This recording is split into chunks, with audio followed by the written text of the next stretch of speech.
Happy Monday, people. This is better lighting for me, and I enjoy that.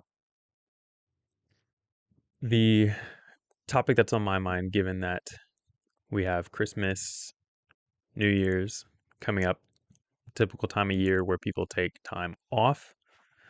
Not everyone, but quite a lot of people slow down and things aren't as active this time of year, or they're active in a different way. And for me, that includes coming up on the, I believe, third year in a row of taking 2 whole weeks off. This might be my second week in a row. I used to work through most of the holidays and just all throughout the year, and have changed that since getting married. And I'm happy to have changed that, but that's been an adjustment for me. I actually don't consider myself a workaholic and someone who likes to work all the time, but I like to have that availability.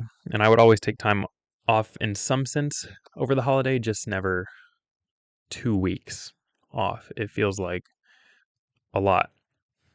And, bearing in mind being in private practice, I don't get time off. No one pays me to leave. So it's a different type of sacrifice that I think has been good. And we always try to time it.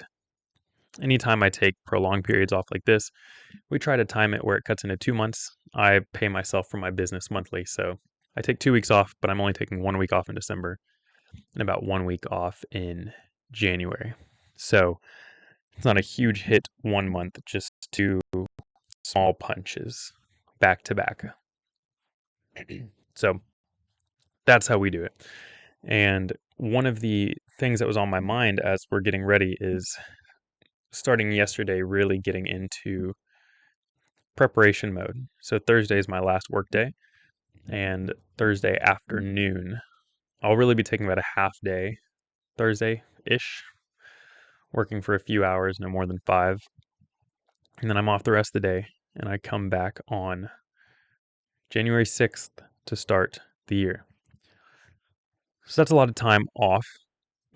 As I said, 2 weeks of actual work, but when you include weekends, it actually stretches out a little bit more on either side of that. So, where am I going with this? The piece that I want to address is how important it is to prepare for rest or prepare for vacation time. This is, I think, vital. I don't know if you've ever, actually, I think a better example might be if you've ever gone out of town and you're in that rushing stage before you go to the airport or you're getting in the car and you're not really as ready as you want it to be. And there's this sense of expedience and rush and stress, and something gets forgotten and we're not ready, or we don't know if we set the thermostat to where it needed to be, and all these details that create stress around something meant to be restful. And there are plenty of life circumstances where there's just not a lot of time to prepare the way we want. However, when there is, the ability to take that time is paramount, I would argue, for a healthy vacation. Of course, your ability to compartmentalize is going to affect that a lot, to just leave things where they are, and even if it's not going well, to separate. And that's a useful skill, especially as someone who is in business. That can be really useful to leave problems there and not be actively stressing about them. And that's not always the easiest thing to do, but I've had at least 2 sets of time off where I've had very stressful things that needed done, and I had already committed to time off, and they didn't need done in the sense that I shouldn't take the vacation, but they weren't completed and they were still actively stressors as I departed for that vacation time. There's a very, very good concept that a lot of people have heard of from primarily Jewish tradition, but it definitely carries over into Christian tradition, and that's Sabbath keeping the Sabbath. So if you're familiar with the biblical text, that is one of the 10 commandments is to keep the Sabbath, to not work on the Sabbath. And in Jewish tradition, that is something that starts Friday night at sundown and ends Saturday night at sundown. So it's a day, but it's not the day that we consider their calendars start at sundown. our calendars, Western calendars, start at, I guess technically midnight, but you go to sleep and the next day starts typically. And in Christian tradition, people go to church on Sundays. Jewish tradition, they go to synagogue and they worship and take their Sabbath Friday night to Saturday night. And then people have different interpretations of how extreme that lack of work goes, and if there's ever exceptions. But the point being, it's a day of rest, and that is to honor God resting on the seventh day. So God works for 6 days, and he rested on the seventh. And we're supposed to interpret rest as a gift to us, while also being something that is a form of worship to give that time back into rest.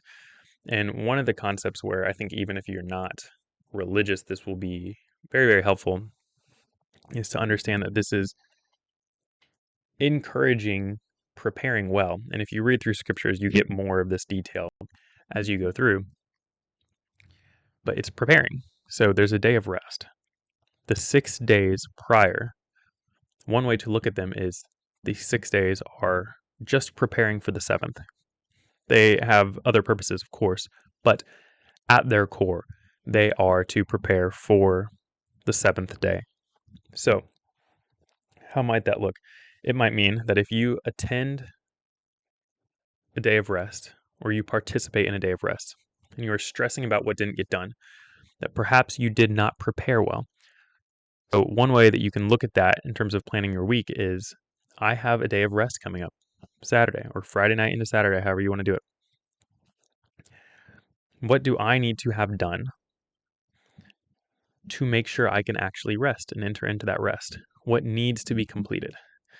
Your to-do list will likely change a bit, and that week-long list happens in a daily format as well.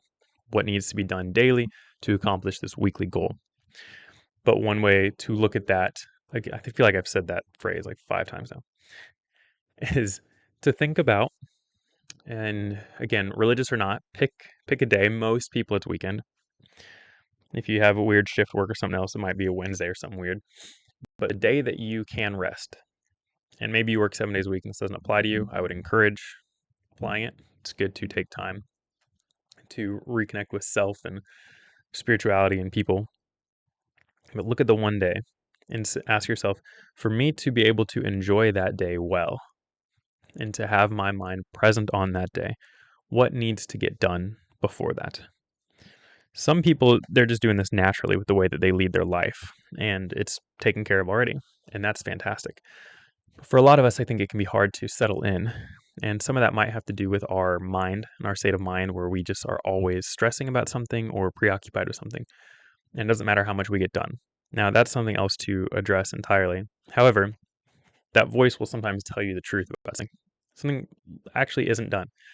The difference is, did you lack doing that, or is it just a prolonged issue? So I have a list of things right now that I need to get done that I guess you could say, gotten behind on in a sense. And some stuff, a lot of it is personal life things and like old computers I need to go through and clear out that I just don't do. I have, I think, 2 or 3 laptops that I just need to download the information off of them that I want to keep before I dispose of them, and I just haven't done it. So something like that where it doesn't nag at me, but there are times where I'm like, that really needs done, and it clears up room in my 700 square foot apartment. So it's not insignificant to get rid of 3 laptops. And so point being here,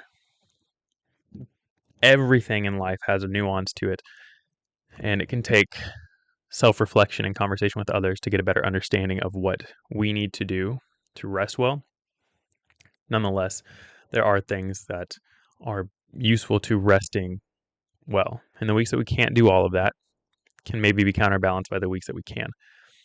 And the way that this applies to vacation is the same. I have 2 weeks off coming up. What actually needs done for me to enjoy that time away? I can tell you right now, the computers that I mentioned, I won't even think about those more than likely while I'm on vacation. However, if I go on vacation and I have even one email in my inbox for work that doesn't have a response to it, I won't be thinking about it the whole time, but I'll feel that like, ugh, I didn't get that done, and now that has to wait 2 weeks before I get back, longer than 2 weeks. That's not good. Now, the moment I log off, if somebody emails me right after that, I don't feel that. My out of office response comes on. Everyone that I work with has been informed already that I will be gone. They all have an email, clients and people I co-work with back there behind that door. They all know. So the only people who would be potentially surprised are people who are reaching out for the first time, or people who are reaching out for the first time in a long while. So I have that taken care of. But for me, I will feel that if it's not done. There are certain things that I want to get done to pack appropriately and prepare. We are driving, and you drive in the winter, there's always, risk of hitting weather. I mean, I'm in the Midwest, so there's risk of lots of different weather issues. And so making sure that's prepared properly and not going into that blind. What would it look like if the car breaks down? So this isn't a stressing out, but it's a what it looks like to prepare for this trip properly. Christmas gifts for the people that we're visiting, and even small things like what books do I want to take with me? Do I need to take athletic wear? What am I going to be doing while I'm there? If I want to over prepare, little things like this that if they're not taken care of, it's not a big deal, but it allows me to enter into that better.